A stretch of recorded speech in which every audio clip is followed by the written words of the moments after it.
Assalamualaikum warahmatullahi wabarakatuh. Waalaikumsalam warahmatullahi wabarakatuh. Selamat pagi Bapak Ibu, salam sejahtera bagi kita semua. Yang terhormat Kepala SMK Negeri 1 Wurosari Bapak Suratno, Sarjana Pendidikan Magister Pendidikan. Yang kami hormati Bapak Sukaryono, Sarjana Pendidikan, selaku Wakil Kepala Sekolah Bidang Kehumasan. Yang kami hormati Bapak Ibu Guru dan karyawan SMK Negeri 1 Wurosari. Alhamdulillahirabbil alamin. Puji syukur mari kita panjatkan kepada Allah Subhanahu wa taala atas limpahan rahmatnya kita dapat berkumpul dalam acara diseminasi penyebaran pemahaman dan pengalaman penerapan budaya positif oleh calon guru penggerak angkatan 9 SMK Negeri 1 Wurosari dalam keadaan sehat walafiat. Sholawat serta salam mari kita haturkan kepada junjungan kita Nabi Muhammad SAW. Semoga kita semua mendapatkan syafaat dari beliau di yaumul qiyamah nanti. Amin. Hadirin yang saya hormati, perkenankan saya membacakan susunan acara pada hari ini. Acara yang pertama pembukaan, acara yang kedua sambutan, acara yang ketiga diseminasi penyebaran pemahaman dan pengalaman penerapan budaya positif, dan acara keempat yaitu penutup. Hadirin yang saya hormati, dapur dari Bali berupa itu masih kencang lah, harus. Maka pemerintah mengadakan guru penggerak yang luar biasa. Jadi tidak ada pelatihan yang lain kecuali guru penggerak. Guru-guru SD itu masih muda-muda, tidak jadi kepala sekolah. Ini masih muda-muda. Adik saya jauh paling 28 itu jadi kepala sekolah. Benar, orang anda ini jadi kepala sekolah SD. Itu baru. Dengan saya itu juga saya, PNS dengan itu 2003 kalau tidak saya PNS-nya. 2003 itu sudah PNS. Itu sudah kepala sekolah ya. Karena kepala sekolah SD itu kan banyak yang pernah. Jadi dia sudah ikut guru penggerak, ikut-ikutan belajar, tidak sebelum-sebelum. Jadi ikut gitu. Akhirnya sekarang jadi kepala sekolah. Nah, hal-hal yang seperti ini karena tujuan Bapak Ibu yang masih muda-muda masih jauh, jadi diharapkan bisa ikut guru penggerak.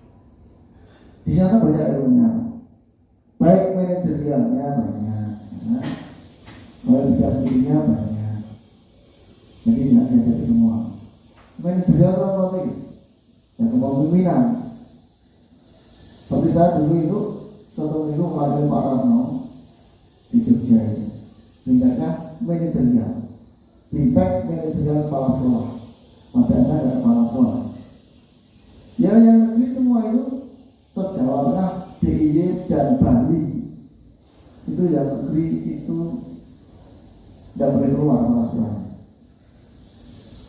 Maka pas PDB, kemudian yang di bintang wakil kepala sekolah, baik itu kurikulum, sarkas, humas, siswaan itu yang disampaikan siapa.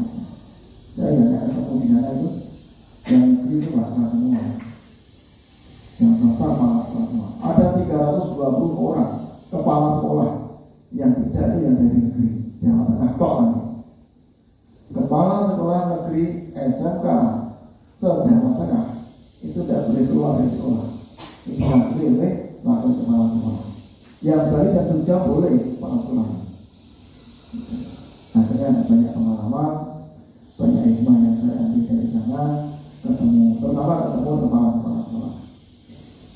Nah dengan Pak Martin itu guyon-guyonan kita itu nggak kepala sekolah tapi jadi bintang kepala sekolah Pak. Iya. Apa mau diangkat? Ya mau gue. Saya nggak pengen kan gitu. Karena saya 50 ke atas, tidak bisa. Kepala sekolah kan di bawah itu, di bawah 50. Saatnya jam kedua dimulai. It's time to begin the second lesson. Ya, kepala sekolahnya di bawah 50. Maka CKB itu di bawah itu bisa datang. Kalau lebih dari itu tidak bisa. Karena apa? Masa kerja yang tersisa minimal masih 10 tahun. Itu boleh CKB. Kalau lebih atau kurang dari 10 tahun itu tidak bisa. Satu saja boleh. Saya juga pengen itu. Karena saya tinggal 8 tahun, ya akhirnya tidak bisa dapat. Pokoknya tidak pengen jadi kepala sekolah. Enak lu kepala sekolah. Tinggal perintah, ya kan? Kita tanggung jawab ya. Kepala sekolah tanggung jawab ya. Yang penting anak saya benar, udahlah santai.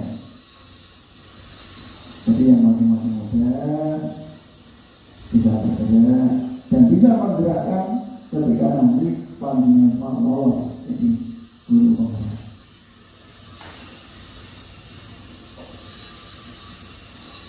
Jadi dari pihak sekolah kami dan selaku kepala sekolah terkena saya mohon untuk yang masih muda tirulah yang positif, jangan yang negatif. Contoh misalnya begini, contoh ini real ya, contoh real. Misalnya diumumkan Bapak Ibu guru, wali kelas dan tidak wali kelas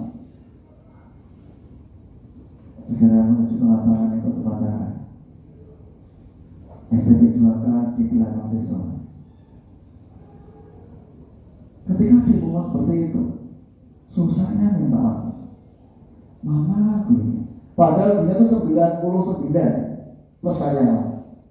Kalau itu dipotong dengan yang STP 2K paling sekitar 12, itu harusnya banyak di sana. Ini tadi saya ada absensi lagi. Ya ada yang izin persiapan bahasa diseminasi. Ada yang tidak ada keterangan juga ada. Mohonlah yang positif kita lanjutkan, yang negatif kita tinggalkan. Negatifnya betul. Kadang diamani kok ya murid ini sih tahu. Misalnya 12 TBO 1 kontrolnya sih tahu 1 sing lori kan bisa lapor sih tahu gue lulus. Lah ini kan negatif loh, ini seperti negatif. Suara yang negatif dan mengenakan itu akhirnya ngerembet. Tapi yang positif, positif. Tapi kita lihat aja, tidak ada kemuliaan, tidak ada kebahagiaan kalau negatif dulu. Karena apa? Dengan sakit itu nanti tambah sayang. Contoh anak kecil, saya jaminan ketika sehat tidak ditawarin mau makan apa tidak. Tapi ketika sakit, jangan apa, Pak Tuh kok mau? Yes, sakit lagi tawani, akan menimbulkan kasih sayang yang lebih. Ya, maka sakit dan sehat, bahagia dan sedih itu udah pasangannya. Nek cari sehat kok, cari bahagia kok nggak ada.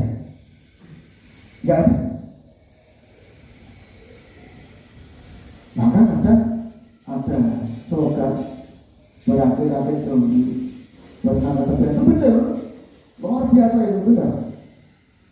Siapa yang bersakit-sakit dahulu berdoa berusaha itu akan menuju memanen hasilnya pasti. Allah tidak salah memberikan, benar pasti. Kalau ada ikhlas, ya, janji ikhlas tuh, ikhlas. Kalau jenengan CKB ini tidak ikhlas, nanti hasilnya tidak ikhlas juga. Dilaksanakan baik, dengan ikhlas. Jangan mengeluh, jangan. Jadi sesuatu kalau mengeluh itu kan tidak ikhlas. Tugasnya wakil ternyata. Jangan mengeluh, dijalani aja. Tidak ada yang sulit kok sekarang ini, nggak ada. alat lengkap. Jenengan mau apa? Ada. Contoh, terkasih apa? Cari Google ada. Nanti gimana cara itu paling gampang gitu. Cari tugas apapun ada. Di Google ada banyak sekali. Tidak usah khawatir. Ya, tidak ada kata sulit sekarang. Wah sulit Pak, nggak ada. Oh dosennya sulit Pak, nggak ada dosen sulit. Dosen sulit itu kita selondoi aja. Selondoi ya, dibawahi aja. Mesti orang itu orang Jawa ya. Orang Jawa itu matinya kan di pangku. Coba pandangan lihat aja. Hanya ada seorang teman yang susah diatur kan. Selondoi aja, jajak ya kan, jajak kemana? Nanti kita tolong dikasih, mesti itu, nggak mungkin nggak. Orang Jawa gitu. Jadi mau saya nanya, selondoi aja, pasti akan bicara macam. Tapi selondoi itu bisa, tapi harus usahanya. Begitu ya. Oke, ini sudah setengah jam ya. Nanti ke bagian yang lain. Terima kasih untuk acara lagunya diberikan saya. Pesan itu tadi yang masih muda semangat, ya semangat. Seperti Pak Yadi, Bu Latifah yang belum daftar silakan daftar. Supaya apa? Suatu saat nanti dibutuhkan dan digunakan. Hasil itu digunakan. Pasti tidak ada pemerintah mengadakan program tidak ada tujuannya, pasti ada tujuannya. Demikian sambutan dari saya. Mohon maaf bila ada yang tidak berkenan di hadapan semuanya. Saya manusia biasa, banyak salah. Kalau benar itu hanya Allah. Demikian, terima kasih. Wassalamualaikum warahmatullahi wabarakatuh. Terima kasih Bapak Suparno atas motivasinya. Memasuki acara selanjutnya yaitu diseminasi penyebaran pemahaman dan pengalaman penerapan budaya positif yang akan disampaikan oleh Bapak Ibu Guru Penggerak SMK Desa Lestari kepada Bapak Suryati Sarjana Komunikasi dan Ibu Dwi Nur Latifah Sarjana Pendidikan kami persilakan. Terima kasih. Selanjutnya Bapak.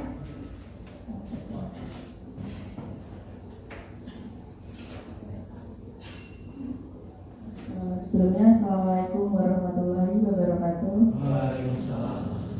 Masih semangat juga Mbak Ibu? Iya.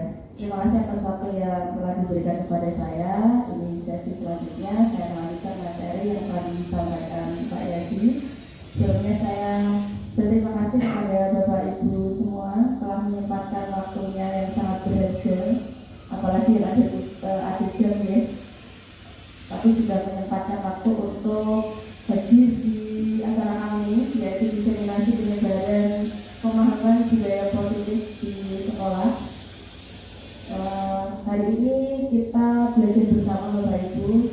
Kami berdua tidak sedang menggurui atau bagaimana kita hanya menyebarkan saja.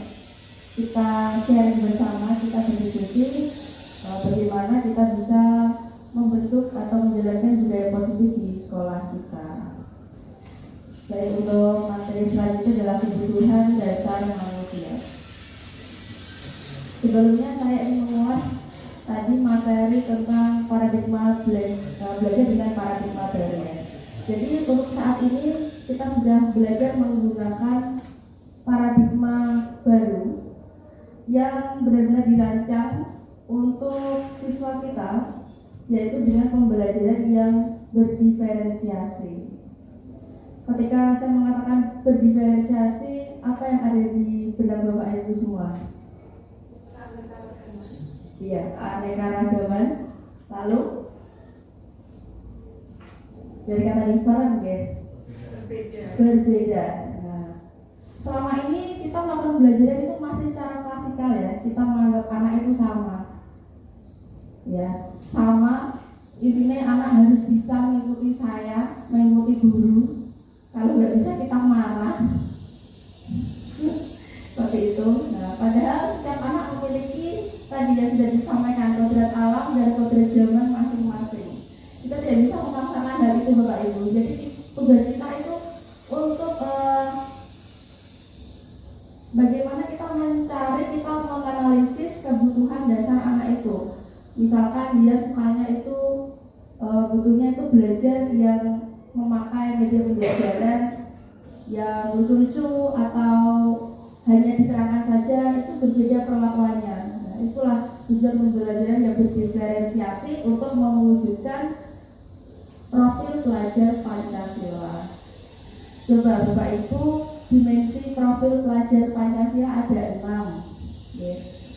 Kita sebutkan bersama. Yang pertama ada bertakwa kepada Tuhan Yang Maha Esa dan berakhlak mulia.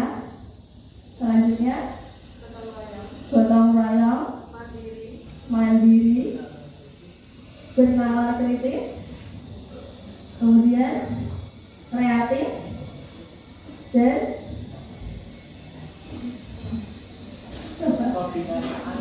berkebinekaan global. Ya. Berarti Bapak Ibu sudah menerapkan di pembelajaran ya. Nah, kembali lagi, ketika menggunakan paradigma baru, kita mengharapkan siswa yang bisa menerapkan disiplin positif berdasarkan nilai-nilai kebajikan. Jadi anak-anak itu tidak kita paksa, tidak kita bujuk atau kita beri sokongan, tidak seperti itu. Jadi itu sudah dari diri mereka, bahwa mereka menyadari dalam diri mereka memiliki nilai-nilai kebajikan itu tadi. Ya. Nah, selanjutnya adalah kebutuhan dasar manusia. Kebutuhan dasar manusia adalah segala sesuatu yang kita lakukan untuk mendapatkan apa yang kita inginkan. Pasti sebagai manusia kita pengen mendapatkan sesuatu. Ketika kita ingin mendapatkan sesuatu, nah kita pasti akan melakukan apapun itu caranya. Seluruh yang kita lakukan memiliki tujuan tertentu dan semua usaha yang terbaik kita lakukan dalam rangka kebutuhan dasar kita terpenuhi dengan baik. Pokoknya kalau kita mau ingin sesuatu, kita pasti akan berusaha untuk mendapatkannya. Begitu pula dengan anak. Di sini ada 5 kebutuhan dasar Bapak Ibu. Yang pertama ada kebutuhan untuk bertahan hidup, kasih sayang, penguasaan, kebebasan, dan kesenangan. Kita ulas satu persatu. Nah, kebutuhan untuk bertahan hidup itu contohnya seperti makanan, pakaian, tempat tinggal, keamanan, kesehatan. Jadi apapun yang berhubungan dengan fisik kita, itu kita punya kebutuhan dasar itu. Kita lapar, berarti kita butuh makanan. Kita pasti butuh pakaian. Nah, itu yang kebutuhan utama kita. Yang kedua adalah kasih sayang dan rasa diterima. Rasa diterima, diperdulikan, berbagi, kerjasama, menjadi bagian dalam kelompok. Kita semua pasti butuh diterima ya. Seperti saya di depan ini, saya berbicara, saya kan butuh diperhatikan ya sebenarnya. Ya, terima kasih sudah memperhatikan. Kalau saya tidak diperhatikan, nanti saya tuh malah caper. Ya, seperti anak, mereka tuh mencari cara agar diperhatikan. Seperti itu. Kemudian penguasaan, yaitu harga diri, keinginan untuk dianggap, memimpin, berprestasi, diakui dan didengar. Contohnya saja, ada seorang anak yang memang dia pintar, dia ingin diakui. Oh ini loh nilaiku sangat tinggi dibanding kalian semua. Kalian harus mengakui itu. Dia ingin diakui, karena ingin diapresiasi bahwa nilainya tinggi. Kemudian selanjutnya ada kebebasan. Mandiri, memiliki pilihan, mencoba hal baru, mampu mengendalikan arah dirinya. Kadang anak kan nggak bisa dikekang ya Bapak Ibu. Kita menyuruhnya A, B, C, kalau mereka itu pengennya bebas, itu susah mengendalikan. Selanjutnya adalah kesenangan, yaitu bermain, humor, antusiasme, dan tertawa. Nah, kesenangan itu juga hampir sama dengan kebebasan sebenarnya. Tapi di sini kesenangan itu dia tidak ada untuk keinginan mencoba hal yang baru. Dia hanya ingin bersenang-senang saja.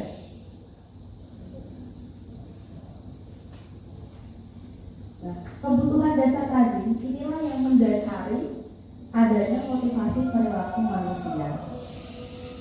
Motivasi merupakan dorongan yang timbul pada pada diri seseorang secara sadar atau tidak sadar untuk melakukan suatu tindakan dengan tujuan tertentu. Jadi sadar atau tidak sadar, poinnya di sini.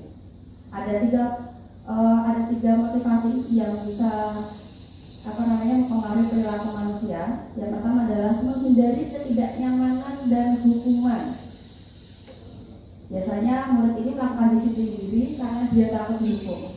Pasti kan? Tujuan kita mendisiplinkan anak, kadang kan ingin anak ini pokoknya kamu harus patuh dengan hukuman, harus patuh dengan aturan ini. Anak kan merasa tertekan, anak tidak akan merasa nyaman. Sebenarnya anak itu takut, anak itu mengikuti peraturan itu bukan dari motivasi diri, tetapi dari motivasi ekstrinsiknya itu tadi, karena dibayang-bayangnya rasa takut itu. Kemudian mendapatkan imbalan atau penghargaan dari orang lain. Murid melakukan disiplin karena ingin mendapatkan imbalan. Ini juga merupakan motivasi ekstrinsik. Oh iya, kalau saya rajin, kalau saya ikuti peraturan, nanti saya dapat reward nih dari guru. Nah, itu jangan seperti itu Bapak Ibu. Ternyata setelah saya pelajari, penghargaan itu juga ada sisi negatifnya. Tidak selalu positif. Kita kan selalu mikirnya, oh kalau ada siswa pintar, kita kasih kita traktir makan atau kita berikan apa seperti itu, kita anggap itu adalah hal yang positif. Ternyata itu menimbulkan efek negatif juga. Selanjutnya adalah menghargai nilai-nilai kebajikan diri sendiri. Murid melakukan disiplin diri karena dia sadar akan nilai kebajikan dirinya. Nah, ini motivasi intrinsik. PR kita sebagai guru adalah ini, menumbuhkan motivasi intrinsik dari siswa. Bagaimana siswa itu sadar melakukan disiplin itu berdasarkan dari dirinya sendiri. Dari disiplin positif yang sudah dijelaskan Kak Edi tadi, bahwa ini adalah suatu cara untuk memberdayakan anak. Bagaimana dia mau melakukan disiplin karena dia sadar akan nilai-nilai kebajikan yang ada pada dirinya, bukan karena paksaan, sogokan, atau ancaman atau hukuman.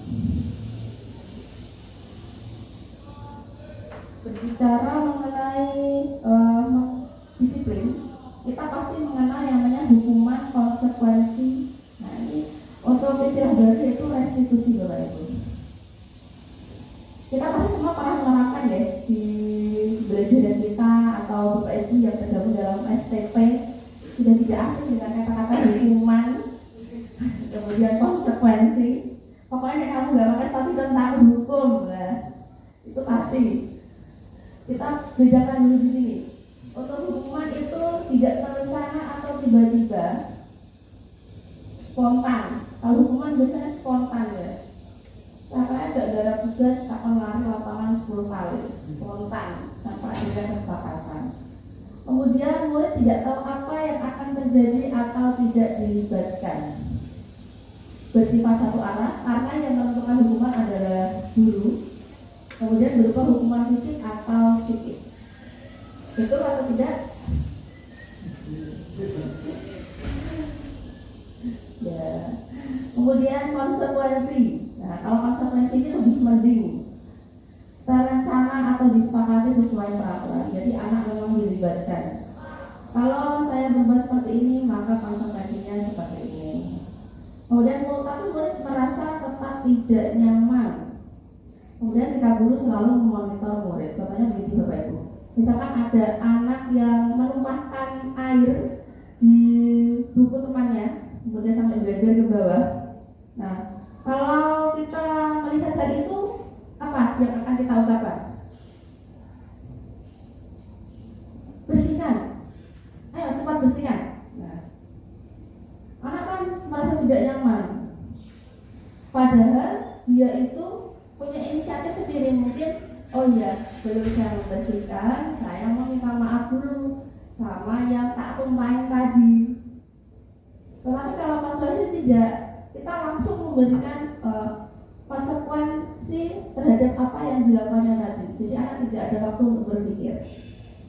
Nah, berbeda lagi dengan restitusi, yaitu proses menciptakan kondisi bagi murid untuk memperbaiki kesalahan. Proses kolaboratif yang mengajarkan murid untuk mencari solusi sendiri. Seperti yang saya katakan tadi, Ketika ada anak yang melakukan kesalahan menumpahkan air di buku temannya, nah, kalau hukuman atau konsekuensi kita pasti langsung menyuruh anak itu suruh ini. Tetapi kalau restitusi, kita masih memberi waktu anak itu untuk berpikir, oh sebenarnya saya bagaimana, saya harus bagaimana. Kita menawarkan kepada siswa untuk berpikir, untuk mencari solusi atas permasalahannya. Ketika solusi itu keluar dari pikiran siswa, maka dia akan punya tanggung jawab untuk menyelesaikannya. Berbeda dengan hukuman atau konsekuensi, itu hanya jangka pendek begitu. Yang masuk ke perbedaan, contoh kasus siswa karena tidak mengerjakan tugas. Kalau hukuman, ya pasti dihukum lah, apa saja keluar dari mulut kita ya, spontan aja, kita nyuruh apa, seperti ini, hormat bendera selama 10 menit. Ada yang lari keliling lapangan, ada yang membersihkan kelas, dan lain-lain. Kemudian guru marah dan murid menjadi takut. Apa masih sering marah-marah sama siswa? Ada saya pun juga, saya tidak memungkiri saya sering marah ya sama siswa. Rasanya tuh kayak sebel aja kalau mereka itu tidak melaksanakan apa yang kita perintahkan seperti itu. Kemudian untuk konsekuensi, guru memberikan konsekuensi untuk mengerjakan tugasnya secara istirahat atau dikerjakan sebanyak 3 kali lipat. Nah ini ada. Ini juga sebenarnya kejam tapi tidak sekejam hukuman. Rada diperhalus saja ya ini. Kemudian guru tegas dan siswa menghormati peraturan. Selanjutnya restitusi. Guru menanyakan keyakinan kelas atau dirinya dan membantu siswa menyelesaikan masalahnya. Guru terbuka dan siswa menghormati dirinya dan orang lain. Ketika anak melakukan salah ini tadi, kita tanyakan dulu keyakinan, apakah tindakan kamu itu sesuai dengan keyakinan kelas kita? Nah, jika tidak sesuai, apa keyakinan kelas kita yang sudah kamu langgar?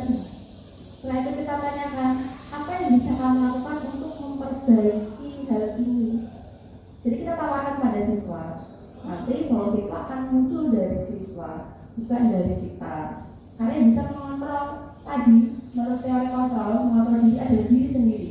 Guru tidak bisa mengontrol siswa.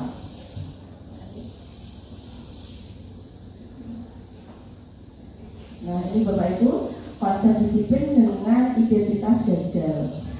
Ada hukuman, ada penghargaan. Seperti yang saya katakan tadi, ternyata penghargaan itu tidak selalu positif. Ada hal negatif yang ditimbulkan dari penghargaan itu. Yang pertama hukuman. Hukuman itu pasti terasa menyakitkan ya. Menyakitkan bagi siapa? Ya bagi dia yang dihukum itu tadi. Bisa jadi itu malah menimbulkan dendam dari si anak. Takutnya seperti itu. Apalagi hukuman itu tidak sesuai dengan hati mereka.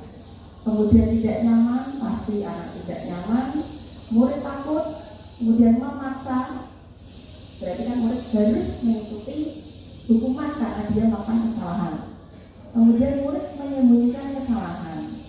Karena dia takut, karena dia tidak nyaman, pasti dia akan menyembunyikan kesalahan. Ayo kamu tadi seperti ini kan? Enggak Bu, dia tidak mau mengakui karena dia takut dihukum. Kemudian murid juga menjadi rendah diri.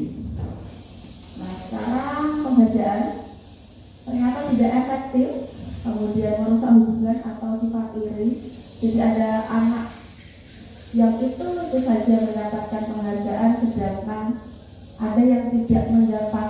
Pasti anak itu akan merasa iri. Kok aku gak tahu ya, kok cantik terus ya, padahal aku juga sudah berusaha ya. Itu akan menimbulkan iri dari anak-anak yang lain.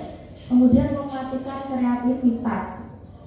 Ketika kita menilai pekerjaan siswa itu sudah mati-matian mengerjakan dengan kreativitasnya, tetapi ternyata di mata guru itu masih belum seberapa.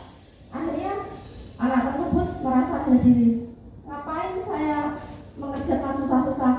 Nyatanya loh, saya nggak dapat apresiasi. Ya itu kreativitasnya bisa mati di sini. Kemudian mendukung dengan sistem ranking. Nah,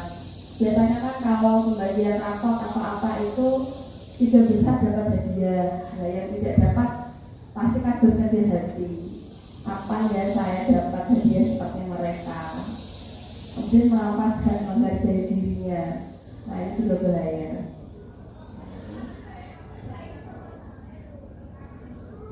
Berbeda lagi dengan konsep disiplin dengan identitas sukses. Nah, kalau tadi kita bicara dengan tentang dukungan dan penghargaan, sekarang identitas sukses di indikator ini adalah konsekuensi dan restitusi. Tetapi konsekuensi yang kita rasa sudah baik ternyata hanya penguatan jangka pendek. Hari ini anak menyadari kesalahannya, besok dia akan mengulangi lagi. Kemudian perlu monitoring berkelanjutan. Kemudian stimulus respon. Selanjutnya murid menghormati peraturan dan kehilangan waktu untuk merenungi kesalahan. Contoh tadi ya, ketika menumpahkan air karena sudah disuruh untuk langsung mengelak, langsung membersihkan, nah anak kehilangan waktu untuk merenungi. Mereka nggak tahu saya itu sebenarnya tuh salahnya sefatal apa, salah saya seperti apa. Ini jika konsekuensi itu diterapkan. Berbeda dengan restitusi, murid akan bertanggung jawab untuk perilakunya. Fokus pada pemecahan masalah jangka panjang.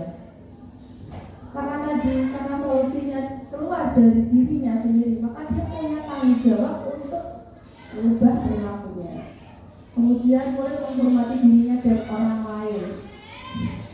Kalau sudah mengungkapkan, minta maaf dulu ya, tapi kan dia juga menghormati dirinya dan orang lain. Kemudian teori kontrol, dirinya sendiri yang memegang kontrol, bahwa orang lain tidak bisa mengontrol diri sendiri. Yang bisa mengontrol hanyalah diri sendiri, bukan orang lain. Kemudian murid bersemangat memperbaiki kesalahan. Kalau sudah tahu kesalahannya apa, maka mereka bisa menjadi pribadi yang lebih baik. Sekarang konsep disiplin pendekatan restitusi, sebuah cara menanamkan disiplin positif pada hidup. Pengertian restitusi sendiri adalah proses menciptakan kondisi bagi murid untuk memperbaiki kesalahan mereka, sehingga mereka bisa kembali ke komunitas atau ke kelompok mereka dengan karakter yang bertujuan. Ciri-cirinya bukan menembus kesalahan, namun belajar dari kesalahan. Kemudian memperbaiki hubungan. Dan tawanan bukan paksaan, kemudian menuntut untuk melihat ke dalam diri, kemudian mencari kebutuhan dasar yang mendasari tindakan. Tadi kebutuhan dasar manusia ada 5. Setiap tindakan itu pasti ada dasarnya, dia kebutuhan apa yang belum terpenuhi. Kemudian fokus pada karakter bukan tindakan, yang kita ubah adalah karakter anak itu. Kemudian menguatkan dan fokus pada solusi. Nah, ini penting Bapak Ibu. 5 posisi kontrol restitusi. Yang pertama adalah pembuku, kemudian pembuat rasa bersalah, kemudian teman, pemantau, dan manajer. Nah, ini contohnya kasus siswa tidak memakai atribut lengkap saat upacara pemilihan. Kalau kita sebagai penghukum, biasanya patuhi aturan sekolah, selalu berdiri di depan barisan. Kemudian membuat rasa bersalah. Berapa kali bu guru harus memberitahu kamu, bu guru kecewa sama kamu. Posisi teman, ayolah yang tertib buat bu guru bangga, kali ini tidak apa-apa kamu salah. Kemudian pemantau, kamu sudah melanggar, apa peraturan dan konsekuensinya? Kemudian manajer, apakah kamu tahu salahmu? Kira-kira bagaimana kamu akan memperbaiki kesalahan ini? Kita evaluasi diri sendiri Bapak Ibu, posisi mana yang kita terapkan?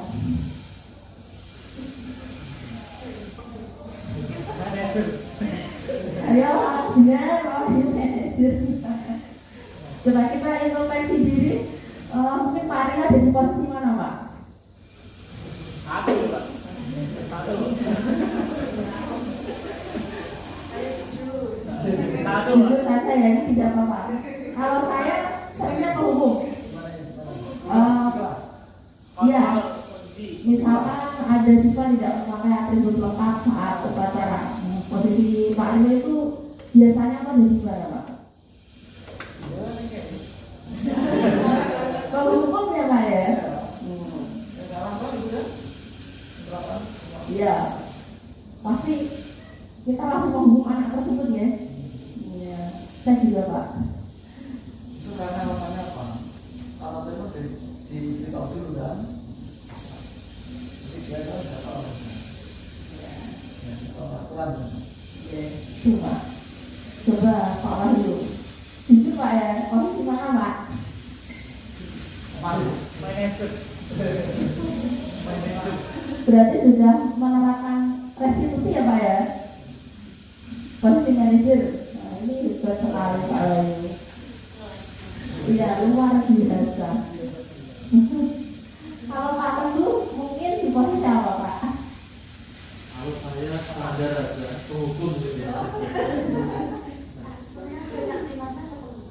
Penghukum ya, hampir semuanya penghukum.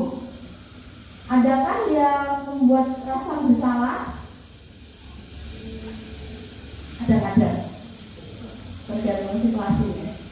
Nah, inilah kebanyakan dari kita itu ada di posisi penghukum. Saya juga mengakui saya juga sering menghukum ya. Ternyata itu kurang efektif untuk menyelesaikan masalah anak. Kalau kita menghukum, berarti anak adanya takut tidak nyaman, kemudian merasa terpaksa dan lain-lain.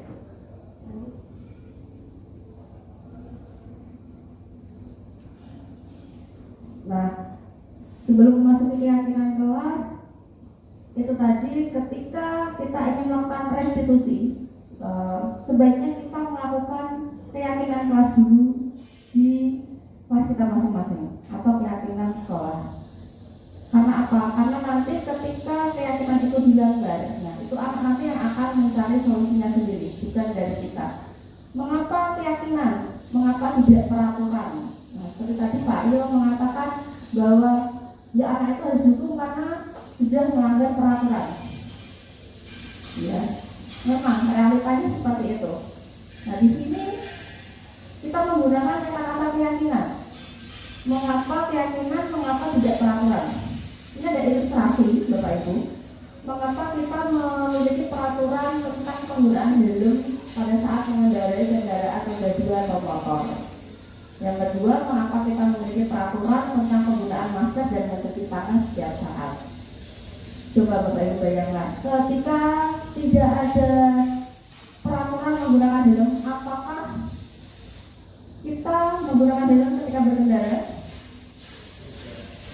Tidak, karena tidak ada aturan. Padahal ketika kita menggunakan helm, itu tidak hanya aturan, tidak hanya kita memiliki peraturan. Poin pentingnya adalah keselamatan, betul sekali. Keamanan, keselamatan kita dalam berkendara. Ketika tidak ada peraturan, pasti tidak ada yang menggunakan helm. Kemudian ketika tidak ada peraturan cuci tangan, pasti orang-orang tidak akan cuci tangan. Padahal manfaat yang kita dapat dari cuci tangan adalah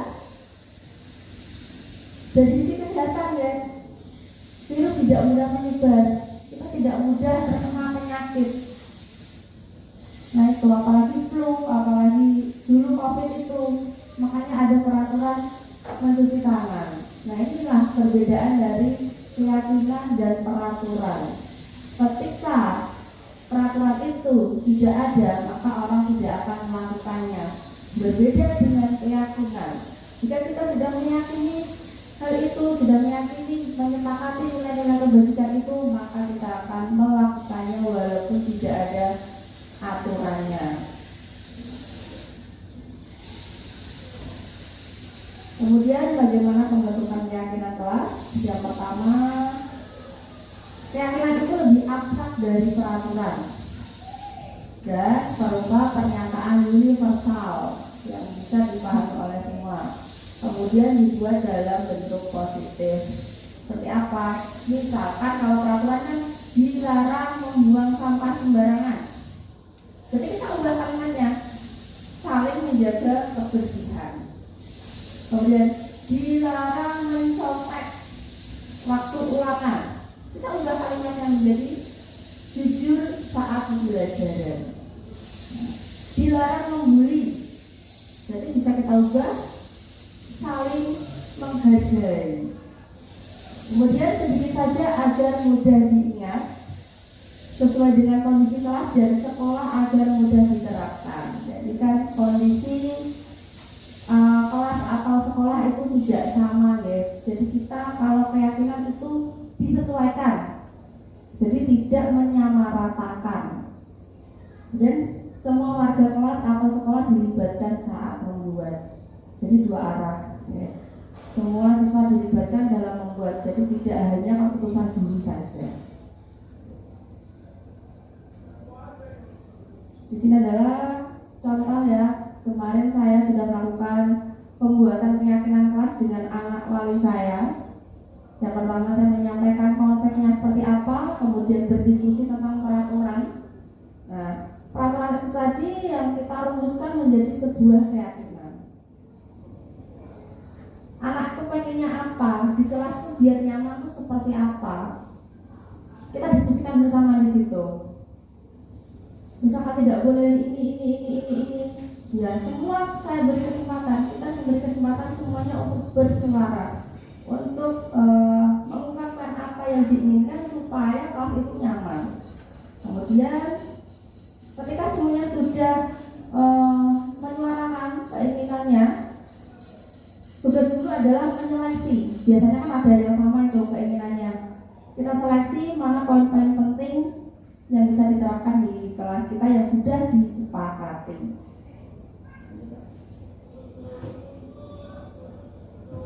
Ini contoh, ketika sudah terbentuk keyakinan kelas, maka kita buat sebuah poster.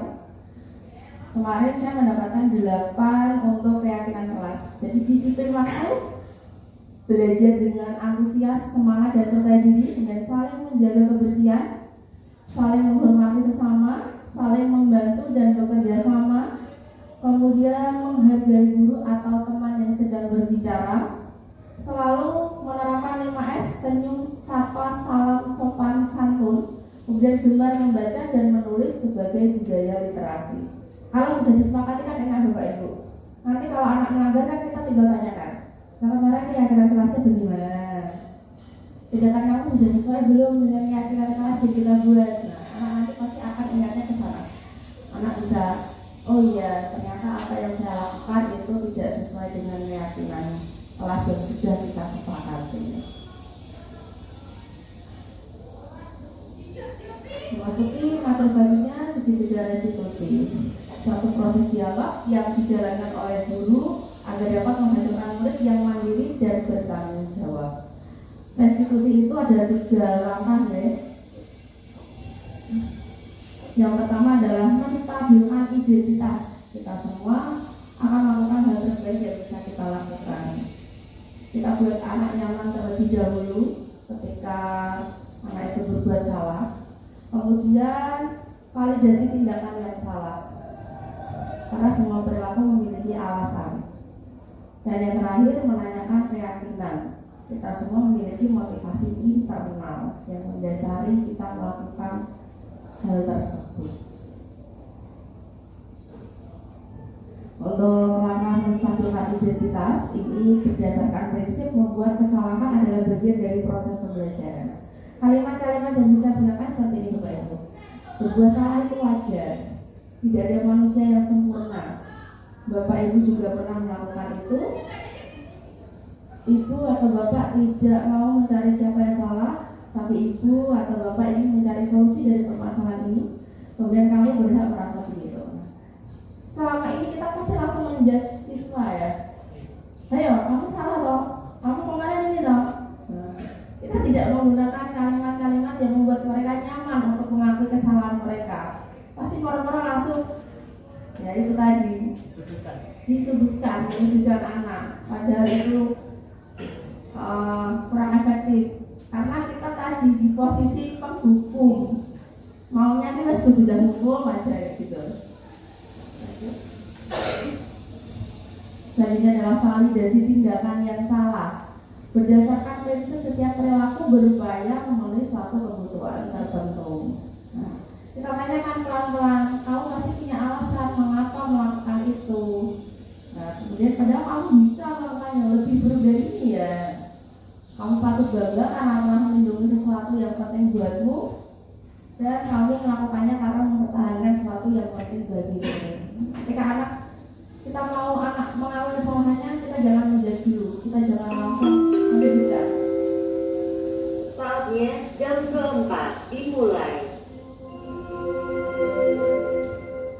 It's time to begin the fourth lesson. Kita ajak bicara bahwa oh iya, alasannya apa, kenapa kamu melakukan itu. Dan nanti pasti ngaku dan mengaku semua perbuatannya.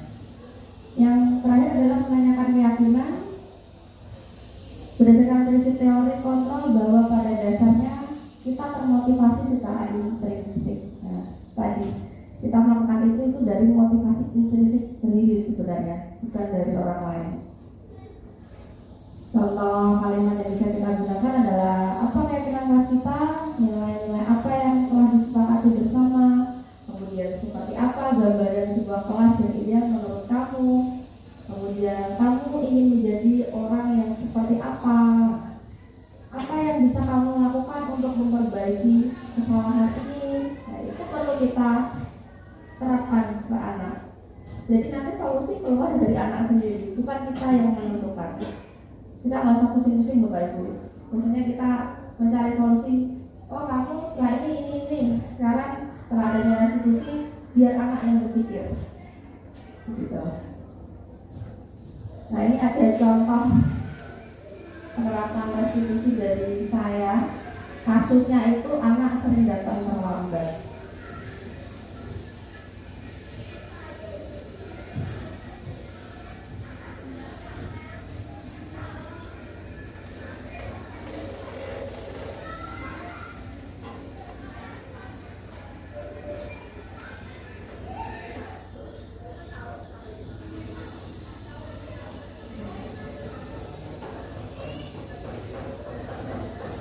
Menstabilkan identitas kita buat anak nyaman dulu.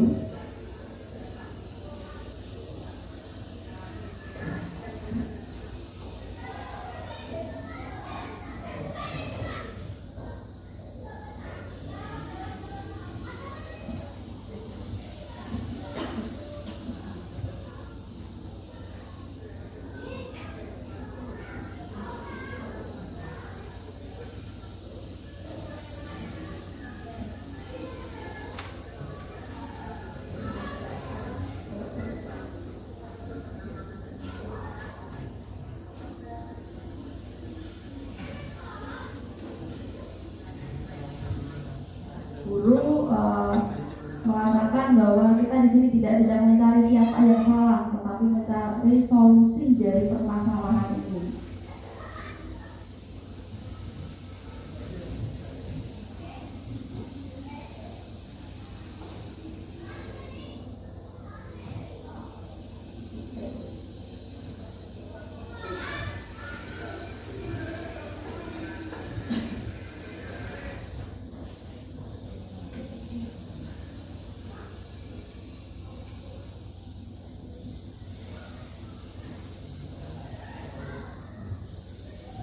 Karena tujuan sinyal ya intinya seperti itu tadi, menerapkan restitusi dengan 3 tahapan tadi, menstabilkan keyakinan bahwa saya menanyakan kenapa kok terlambat, tahu nggak saya panggil ke sini karena apa, anak kan langsung iya Bu saya tahu karena saya terlambat, seperti itu.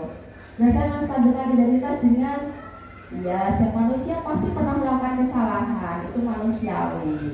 Kemudian validasi tindakan yang salah, saya mengatakan kamu pasti punya alasan mengapa melakukan itu. Nah, dia mengakui berangkat terlambat karena bangun kesiangan karena malamnya main HP terus, game terus. Nah setelah itu baru saya menanyakan apakah yang kamu lakukan itu sesuai dengan keyakinan kelas kita. Tadi kan di keyakinan kelas adalah ada disiplin waktu, masih ingat ya? Di poster tadi ada disiplin waktu. Nah keyakinan kelas itu yang telah dilanggar. Maka saya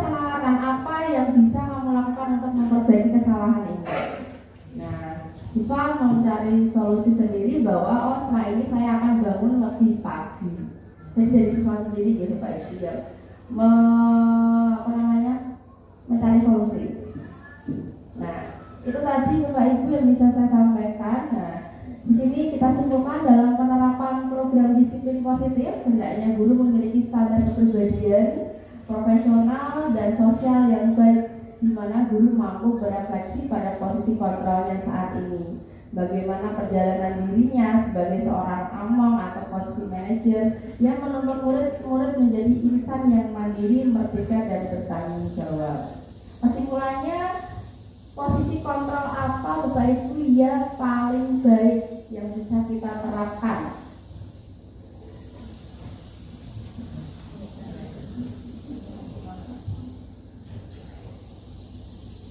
Ternyata posisi kontrol mana yang paling baik dan efektif yang bisa kita terapkan ke anak?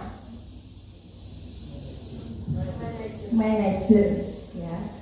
Kalau bisa manajer, ya. Pelan-pelan kita menerapkan itu dan kita memposisikan diri sebagai manajer. Kita hilangkan pelan-pelan posisi kita sebagai penghukum. Karena dampaknya sangat negatif, anak merasa tidak nyaman, merasa tertekan, bisa jadi malah menimbulkan dendam di hati mereka karena tidak sesuai dengan keinginan mereka. Begitu, mungkin ada pertanyaan, kami persilahkan. Oh ya, Terima kasih Bu Nur Latifah. Saya Ibu Diana Amir. Sedikit yang ingin saya tanyakan terkait dengan kegiatan restitusi ya. Hal-hal yang harus kita lakukan apa saja ya Ibu? Mohon dijelaskan. Terima kasih.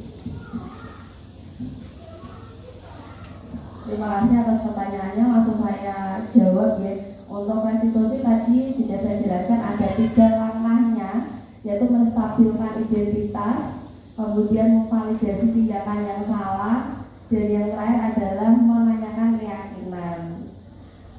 Untuk langkah itu sebaiknya dilakukan secara urut ya, karena kita akan menggali dulu anak itu tahu tidak kesalahannya apa. Kemudian kita ingin menggali dari anak tersebut alasannya melakukan hal itu apa. Nah, baru kita menanyakan keyakinan agar anak itu bisa mencari solusi sendiri. Jadi kalau bisa kita lakukan secara urut untuk langkah-langkah restitusi itu tadi. Biar kita hasilnya maksimal Bapak Ibu. Jadi ampun di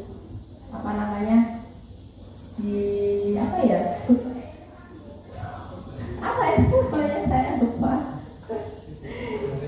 Jadi bolak-balik, kalau bisa secara urut, ya kita bisa menyimpulkan seperti apa, hal apa, mengapa mereka melakukan itu, nah, seperti itu.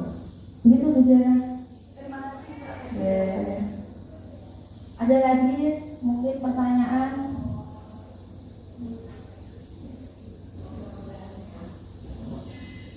Dipilih.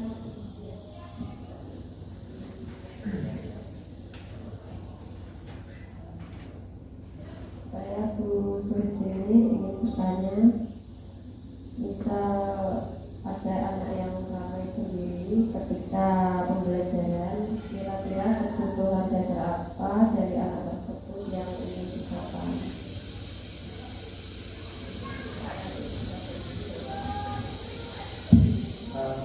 Saya bisa mencoba menjawab dari pertanyaan Budi ini bahwa bagaimana ketika ada anak ramai sendiri ya.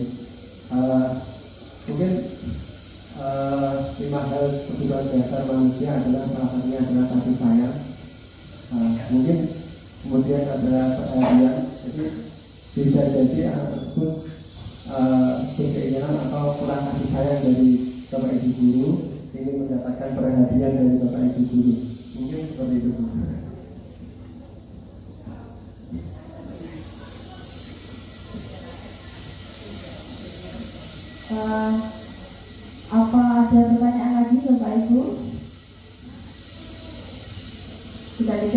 cukup sekian. Terima kasih atas perhatian Bapak Ibu semua. Semoga apa yang saya sampaikan dapat bermanfaat. Kita belajar bersama-sama, nanti bisa kita terapkan bersama di sekolah kita untuk mewujudkan budaya positif. Akhir kata, Assalamualaikum warahmatullahi wabarakatuh.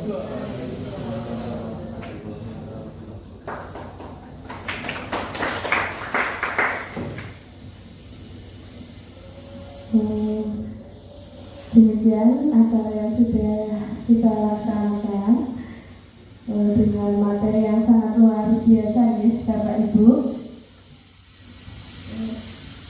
Untuk selanjutnya kita karena sudah cukup sekian ya. Agar lebih bermanfaat, marilah kita tutup acara pada siang